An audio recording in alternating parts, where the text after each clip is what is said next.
we will fulfill our contractual obligation by discussing Moon Knight.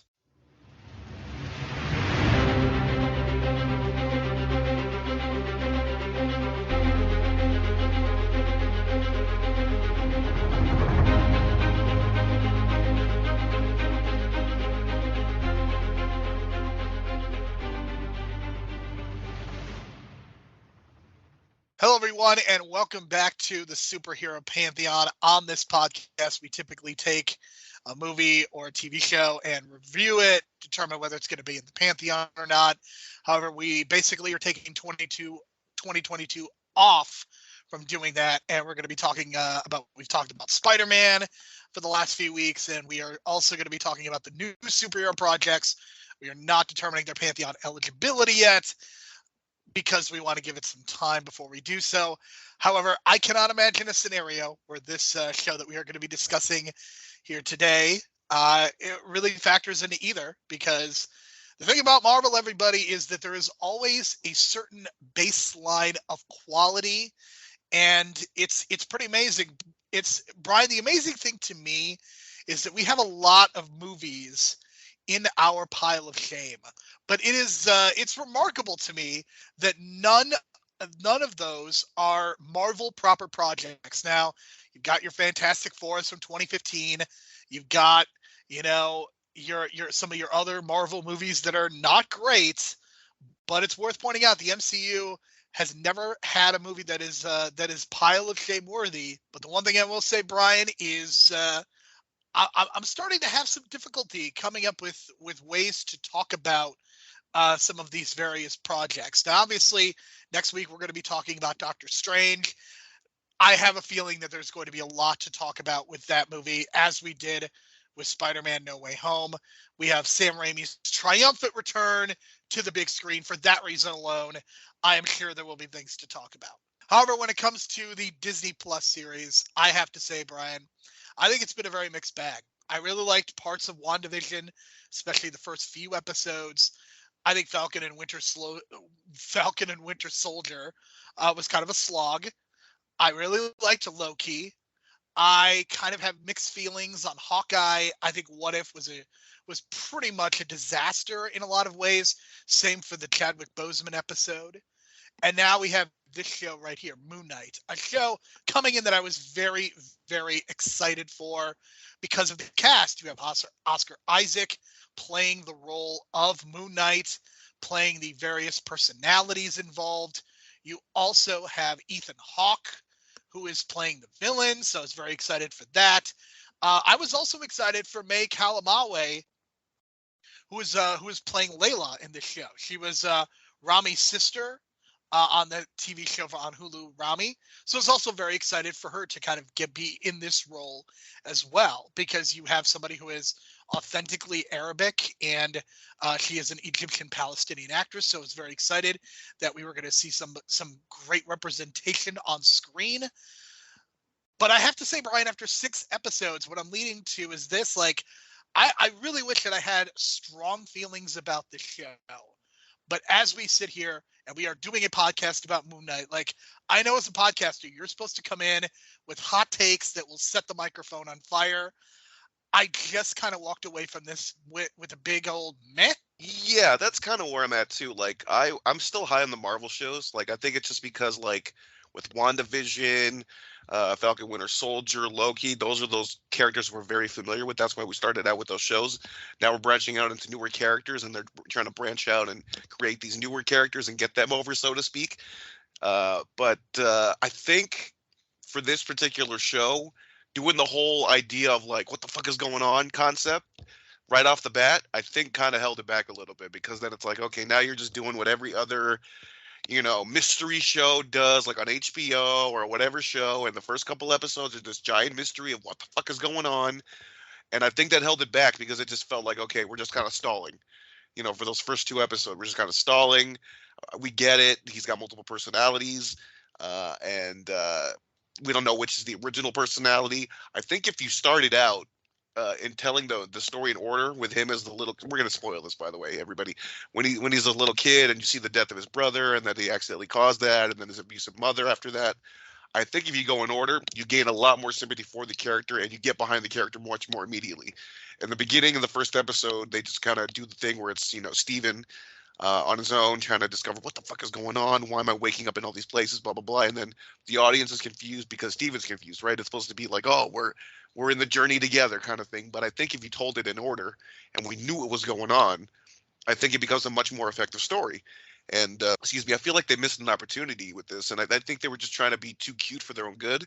You know what I mean? Because like, yeah, it's really creative, and we're gonna do this thing where it's a big mystery, and it's gonna unravel each episode, and blah blah blah. On paper, that sounds good, but I think something like this, where it turns out the whole story feels like a movie anyway, which I know is your criticism. It feels like a giant 6-hour movie, which it does. It just feels like they could have done this a little better and do it in order, and just make it feel like if it's going to feel like a movie anyway, tell it in order, because I think you would have done a lot better getting behind the character. And then the stuff with the mummy and the whole. I love the Mummy 1 and 2. Like, don't get me wrong, those are guilty pleasures of mine. Some people will admit as a guilty pleasure. Some people will say the Mummy 1 is like this, like kind of like low key awesome action movie for the '90s, which I kind of agree with. But 2 gets really cheesy, right? So this whole thing about the mystery about mummies and Alexander the Great and all that stuff's cool. But I think they just stretched that for 2 episodes too long. Like, there was like the first 2 episodes was like the mystery. The second 2 episodes were like, okay, we got to do this whole mummy thing with the Indiana Jones thing, and then the last 2 episodes we got to wrap it all up. And when they try to wrap it all up, I felt like, okay, what do we? They kind of booked themselves into a corner, because now they got like giant alligator monster with Ahmed or whatever it is, and you got a giant Khonshu fighting, and then all these continuity issues, because like, it doesn't the people in the ground see this? Like, who sees this? And then there's this whole thing about who actually sees like the purple magic coming from the cane anyway. So it becomes really kind of confusing. And then by the end of it all, they're even making you more confused. Thinking like, oh, is it really an asylum? Is it really a mental asylum? Is Ethan Hawke really not the bad guy, and he's just like Ned Flanders in a fucking chair in an office? You know what I mean? That was the best part of Ethan Hawke. So I don't know. They could have done a lot of things differently. And I definitely wanted more Moon Knight, because I felt like there was a big gap between when we saw Moon Knight at the beginning and then we saw Moon Knight at the end. And then we should have seen more of him in the suit, whatever suit you want, more in the middle. I knew that you were going to complain about the suit in some form or fashion. I think part of the issue is the CGI. And I think that is overall a huge issue with these Disney Plus shows in terms of their budget, because it's very clear to me that they're spending quite a bit of money on them.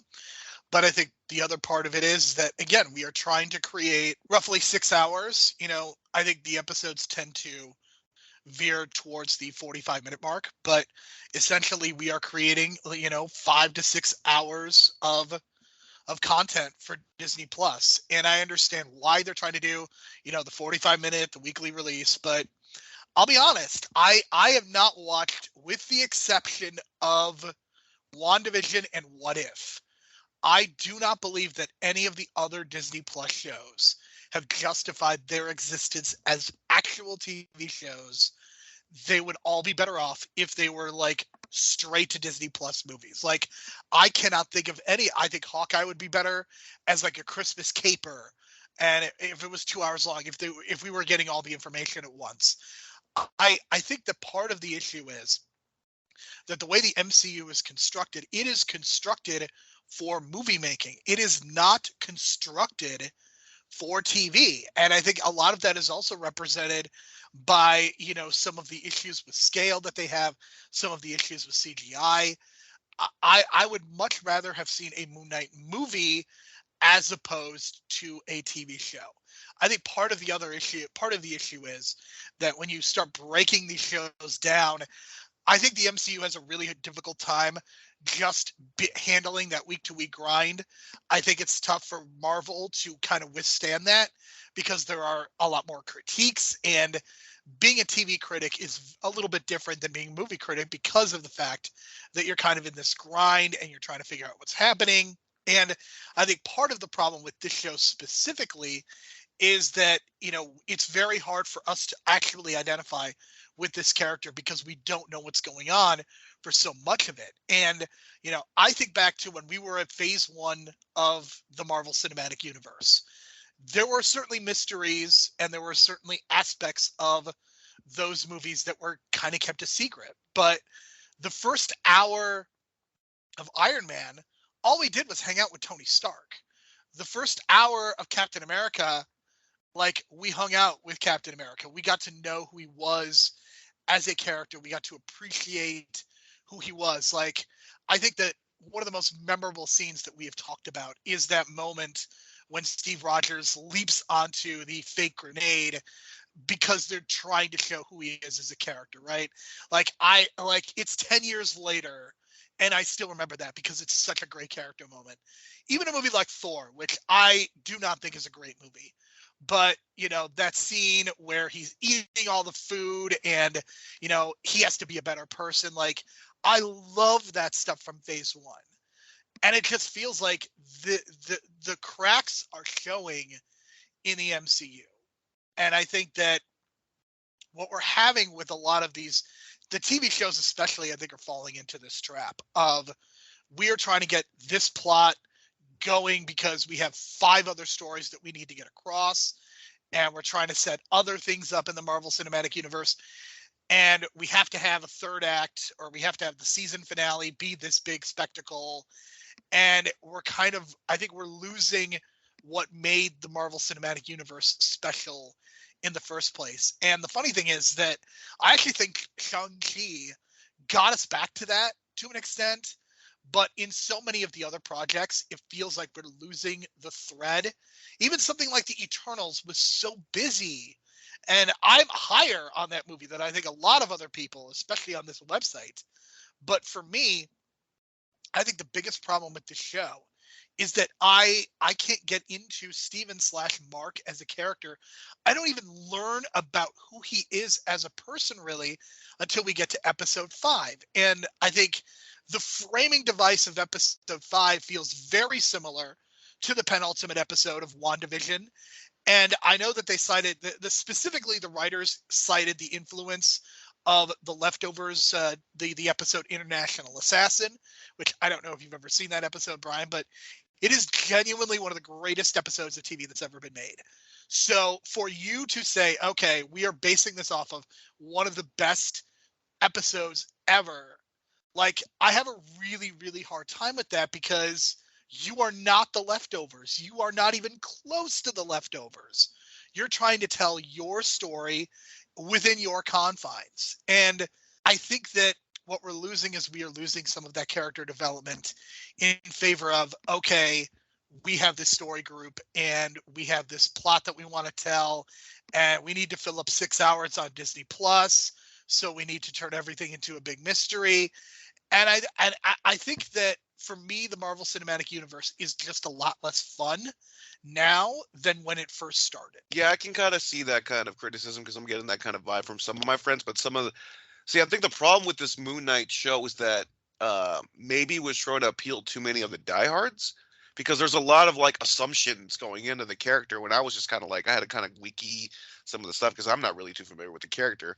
So I think what the creators were kind of like relying on was like, oh, well, they're going to know who this is. They're going to know who this is. They're going to know what this is. You know what I mean? And I think they relied too much on those assumptions based on knowing the origins from the comics because it felt like they were trying to appease the diehards with all these little things here and there, and that reveal of a third personality named Jake at the end. And I was just like, why didn't you just reveal it at the beginning? Because that would have made more sense and tell the story and actually show what happened in those gaps in between. But they didn't even do that. So, yeah, I don't know. And I felt like some of the action was not up to par in terms of like, even like Hawkeye felt like was much more well choreographed in the action. And I just felt like, I don't know, like when I was watching like the chase sequence down the hill at the first episode, and that in that castle whatever and on the top of the hill, I just felt like, this feels like, I don't know, like the whole idea of like we're gonna do gaps in between and not show you what happens, and I was like, okay, that's kind of cute,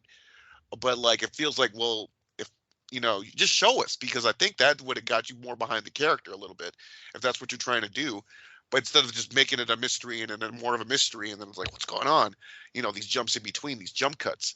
So, and then they kind of did that more towards the middle, and then they were kind of got away from it, and then they did it at the end again, and then it was like there's all this amount of violence that he does, and in the 6th episode, and it's just like, wait, what did he just do? Did he just murder everybody? And like, you want to know like what just happened? And I don't think they're ever going to show it, unless if they do get a green light for season 2, maybe they'll show it because of the Jake stuff. But I don't know. It feels like it's too late now because the effect of it was like, it just kind of killed the moment and was like this anticlimactic moment at the end. It's like all of a sudden Ethan Hawke is like empowered and this, he's this villain with a lot of power, and then it blacks out, and then he blacks out, and then he's just passed out right there. It's like, what the fuck just happened? So I felt like it was kind of like a cop out at the same time to kind of hide some of the action. And then I felt like some of the CGI was not even up to par with the usual Marvel standards either. Because, like, that ship, I know people were, like, freaking out about how awesome it was to see the underworld and stuff like that in episode 5 and the hippo and everything. And I thought the hippo was kind of cute at first, but then you kind of see, like, it's not the best CGI, and the boat did not look good at all, I don't think. It just looked like, I don't know why they didn't just shoot, like, a real boat and then surround it with, instead of just making, like, it feels like the boat was like even green screen, you know what I mean? They put green over the boat. I don't know why, but it just feels like it was so unnatural, and the sand looked unnatural. So I don't know, it just felt like really not up to par what I'm usually seeing with the action stuff with Marvel. So that was kind of disappointing. But I did enjoy like the whole Indiana Jones mummy elements to it. I'll give it that, because I do love me some like adventure mystery stuff. That's why I like the Uncharted games. It's like very similar to that. I wish maybe there was like a puzzle or two that they had. I mean, there was a puzzle with the stars, but I wish they did more with that, because that's really fun stuff when it comes to like action adventure and discovering these ancient mysteries and stuff like that. If that's the vibe you're going for. But then when you mix it up with this whole DID thing, and then you're kind of going for like almost like a quasi PG version of what's that movie with Jennifer Connelly that I'm thinking of? Requiem for a Dream. I feel like they were going for that, but on a PG level, and it just wasn't working. And then once you get to the whole confusion thing with like, is this real? I'm waking up in an asylum. I'm dreaming. I'm in an asylum. It just gets more and more confusing. And then I feel like they could have gone away from that, told a much more straightforward story. And, if you're going to do with like a lot of CGI, I don't know, maybe just not have a CGI villain where it's a giant alligator. I don't know. Yeah, I think, and it's funny that you talk about the CGI because they were clearly going for some kaiju at the end there, Brian. So even that didn't tickle your fancy? I mean, I get it, but it just looked like giant CGI. Like it didn't look, it looked Right. more There was a lack of, 90s-ish. It looked I 90s. Yeah, I it think was disappointing. the issue with the MCU is that it doesn't feel tactile. And certainly I think that this has been an issue that's been going on for most of the last few years, but just an over reliance on CGI. And I think it's really unfortunate because if ever there was a show that begged for something like small scale, that's what Moon Knight should have been, because you have Oscar freaking Isaac and Ethan freaking Hawke. Like, these are two of our best actors, and you can do something with those two, put the emphasis on their relationship in some way. And if you want to do an Indiana Jones or a Mummy, lean into that even more. Like, straight up go and just rip those movies off. Like, the Mummy is a ripoff of Indiana Jones. Uncharted is a ripoff of Indiana Jones. So just rip it off. Like, stay true to that. And I mean, again, you are a TV show. Like, you have the serial format, which Steven Spielberg loves. Like, do that. Do the serial format where you put the two characters, where you put Layla and Mark/Steven in peril every week, and like they have to get out. Like, lean into that. You are a fucking TV show, and just they're not doing that. And I think that's part of what's so frustrating to me. And I hate reviewing things and saying what they should or shouldn't be, but like, to me, if you're going to say we're Indiana Jones or the Mummy, like, really lean into that and make that the emphasis of your show. Like, make this a fun watch, because I think the other thing is, like, there were certainly, I think the last couple of episodes, which is weird for Marvel, the last couple episodes I think had a lot more humor than the first 4 episodes. And I think you got into a little bit of absurdist stuff with when you have with Amit and things like that. So I think that stuff there were certainly some fun elements, but to me, I think if you're going to say we're Indiana Jones, Like, I would much rather have seen this become almost like a serial where you're putting like the characters in peril at the end of an episode and then magically they get out at the beginning of the next one. Like, at least you're doing something different, because all these Marvel TV shows feel exactly the same. And I know that that is a criticism of the MCU in general, but I think the TV shows are underlining that all the more because of the weekly grind of it. Like, when you're going to the movie and seeing an MCU movie like every 4 months, like, it's a movie, it's a bit different. But when you have this weekly thing of, we're going to have 4 or 5 Marvel shows, each of them are 6 weeks, like, it's really hard to sustain that. And I don't think that is what's happening right now. And I think that's kind of where I'm at in terms of thinking about like this show. And I think that there are, again, I like the fact that we see Layla kind of suit up at the end. I actually think Layla's outfit looks better than Mark/Stevens, which is pretty amusing to me. And I'm kind of more excited for Scarlet Scarab to be in another Marvel thing, more so than even Moon Knight, I think, which is kind of strange. I loved F. Murray Abraham as Khonshu. I mean, what a voice. I mean, if you're going to have somebody do a voiceover, like, you're not going to find anyone better. Ethan Hawke was just kind of there. I'm a big Ethan Hawke fan, but for me, his performance was basically nothing special. And there really isn't a lot that I could say good or bad necessarily. It was just kind of there for me. So that's kind of where I'm at. I do have one. I think the thing that really there is something that I think is actually bad in this show. The actual ending of the show is in the mid credits, and I understand you want to have mid credits and post credit scene. Like, if you want to do that, that's fine. But with this specifically, I think the problem is the actual ending of the show is in the mid credits, because there is a very important plot point. Like, if you stop the show before the credits, and you could say, well, it's your own fault for missing the mid credits. Okay, fine, whatever. But you cannot have that important of a plot point where you reveal that there is a third personality in Jake. Maybe he kills our villain. That is the ending of the show, and you're putting it in the mid credits scene. Like, I don't know, man. Like, that actually did bother me. Yeah, I get that, because it feels like you should have put that at the exact end of the show and then give us another, Easter egg scene or whatever. I get that. For me, like, in terms of the performances, I think everyone did a good job. I think Ethan Hawke was just trying to like give what he was given. But I think the more interesting thing was Ethan Hawke as the Ned Flanders / Stan Lee double lookalike therapist. Did you notice he got to have the Stan Lee look? I'm not going to lie. After watching this, I wanted an Ethan Hawke as Stan Lee biopic. That's what I wanted, more so than a second season of Moon Knight. See, I think that's gonna. I don't know. It might happen because, heck, we got Daniel Radcliffe as the Weird Al in the most un-Weird Al biopic looking thing. So why not? You know what I mean? And I was thinking the whole time, like, God, he seems like the perfect, because the height and like the way Ethan Hawke can get really into a character. And he tried with Ethan Harrow. I mean, he tried to do the whole like David Koresh, like, oh, I'm vegan, you're vegan, let's go have some soup kind of thing, and then kill some random people. And then it was just weird because Arthur Harrow's motivations were just so strange, because I don't know. It just like his motivation is like killing people, but the whole Minority Report thing about killing people before they do evil kind of thing. Yeah, that whole philosophical argument. Like, they should have leaned into it more, even though they kind of just had this as its background for his motivation. So I don't know, but he did a great job as the therapist, and I feel like they should have had him more as the therapist than Arthur Harrow. Yeah, I'm not sure what I would have wanted out of Ethan Hawke. I almost feel like it may have been a miscast, because I think you needed a more broad performance to play off of Oscar Isaac in a lot of ways, because I think as an Oscar Isaac acting exercise, I think those were some of the better moments. Like, I'm thinking especially of episode 6, when Mark is talking to Steven and they're in the sand and they hold hands in the sand.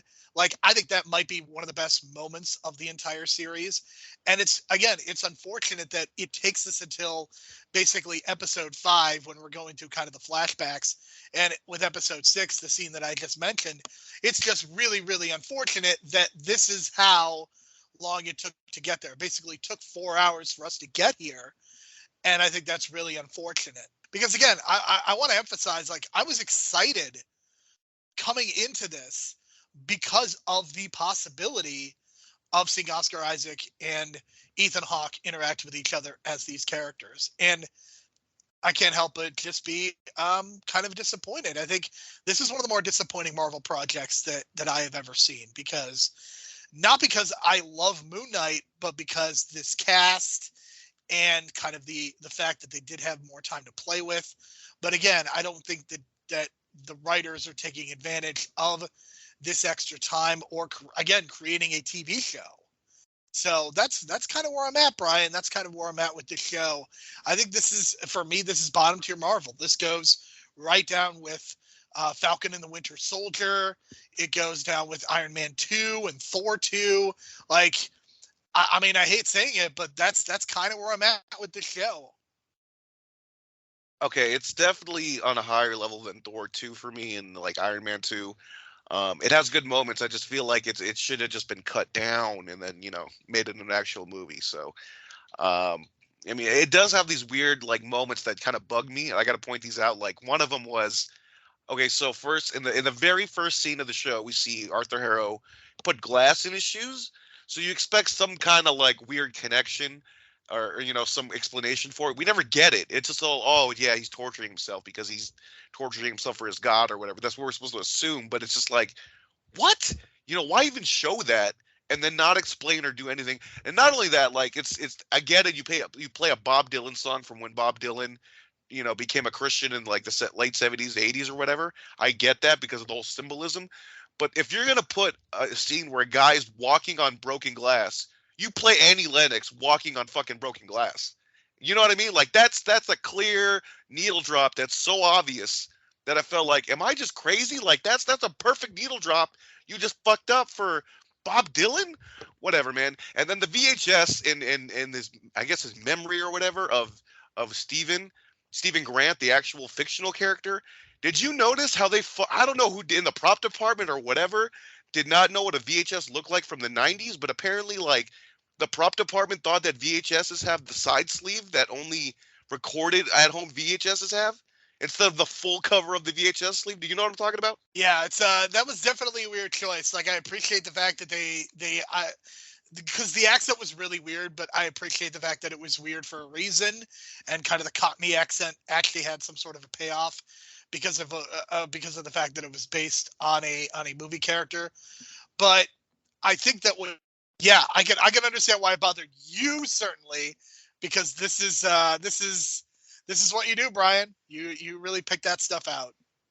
I just couldn't help myself because I was staring at him like, did he like make his custom cover over like a Sony, VHS that was like, with the 6 hours, or like you had an EP or SP or whatever, and just made his own custom cover? Because they totally botched that. So I wonder if that prop department guy was like a 20-year-old or something, and it just makes me feel older and just like ridiculous. I don't know. That really bothered me. So. All right, so that's really all I have. I really wish that I could come in here again with some hot takes. I do want to point out that Ben and Matt are doing some great work elsewhere on this website. They are going through the 2021 slate of Marvel projects, and I would strongly recommend that people listen to what they're doing, because they're having some really interesting conversations, I think, certainly influencing how we talk about the MCU on this podcast, both this week for Moon Knight as well as next week when we talk about Doctor Strange and the Multiverse of Madness. We will be discussing that next week. As we are recording this, Brian and I have not seen it. We will be seeing it this weekend. And I think it'll be a very interesting conversation. There's some spoilers out there. There is the return of Sam Raimi to the MCU. We're going to find out whether WandaVision actually mattered or not. So there is going to be a lot to discuss. Whether or not the movie is good is anyone's guess.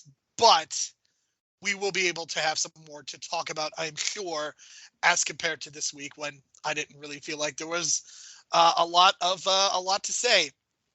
So, Brian, any final thoughts before we head out? I would rank this slightly above What If, and What If is probably at the bottom of my Marvel shows. That's kind of how I rank them. So It's kind of unfortunate, but just the way it kind of was put out, it should have been a movie. Obviously, cut the budget a little bit, less of that, wonky CGI. Look, I like talking hippos. Don't get me wrong; it's cute, it's funny, but then it kind of just wore its welcome out, and yeah, that's kind of how I feel. 6.5 out of 10. Yeah, I mean, I would probably say somewhere in the neighborhood of five and a half. I mean, I think I came off a little bit more negative. I didn't actively hate the show, but I didn't really like it, so I'm kind of somewhere right down the middle. But next week, Doctor Strange, hopefully we have a lot more to talk about, and hopefully we have something very good to talk about. For Brian, my name is Jerome. Thank you so much for listening. We will be back next week. We'll talk to you then. Mark, play Salieri.